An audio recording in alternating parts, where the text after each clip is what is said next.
Question de Monsieur Luthor, de Métropolis. Pourquoi Superman porte-t-il un slip rouge par-dessus son pantalon? Ah, mais voilà une question qui est bonne. Pourquoi?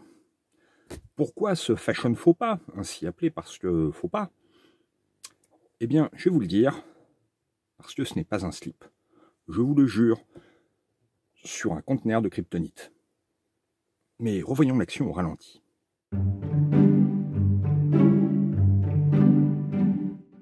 Tout remonte au milieu des années 30 pendant la grande crise économique. Deux petits jeunes de Cleveland, Joe Shuster et Jerry Siegel, montent à New York pour trouver du travail. Ils sont fans de bande dessinée et de pulps de science-fiction et se dirigent vers un éditeur qui publie ce genre de choses et qui est susceptible de les embaucher. Et il lui amène un projet qui est refusé.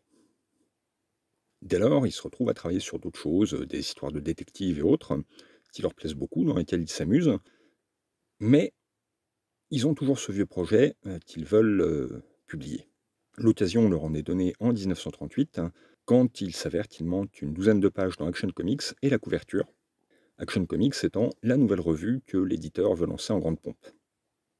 Il faut boucher le trou, et donc c'est en tant que bouche-trou que Superman est publié. Ils doivent finir rapidement le récit qu'ils avaient commencé, et agrandissent une case qu'ils retouchent pour faire la couverture. Le reste, c'est de l'histoire. Superman est un succès énorme et immédiat.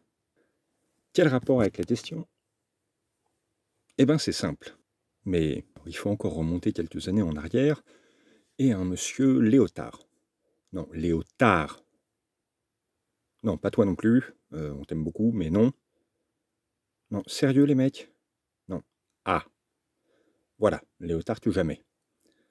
Donc, monsieur Léotard, qui était trapéziste de son état, avait remarqué que les vêtements qu'on portait à cette époque n'étaient pas forcément adaptés pour avoir une liberté de mouvement, et donc que le taux d'accident de travail était quand même considérable. Il a créé à partir de là un juste au corps, qui porte son nom en anglais, le léotard, qui lui permettait d'avoir une liberté de mouvement maximale. Ce juste au corps est rapidement adopté par les Hercules de foire, et on voit apparaître la combinaison botte montante, collant, juste au corps, et un caleçon, généralement en cuir.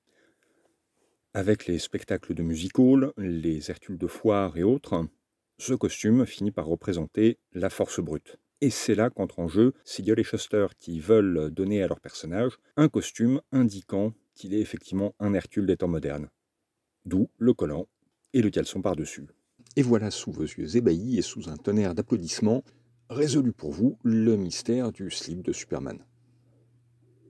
Comment ça, la couleur? Ah oui, la couleur, c'est tout simple. À l'époque, les comics sont imprimés sur un papier dégueulasse. Si le slip de Superman avait été beige, par exemple, on aurait eu l'impression qu'il était tout nu. Donc, il est sur une couleur bien flashy qui permet d'être complètement sûr qu'il sortira proprement et que Superman sera décent. Cette couleur vient en complémentaire du bleu du costume. Voilà. Ah. Encore un grand mystère de l'univers résolu pour vous.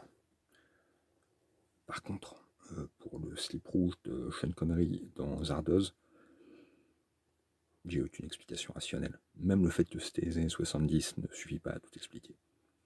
Bonne soirée.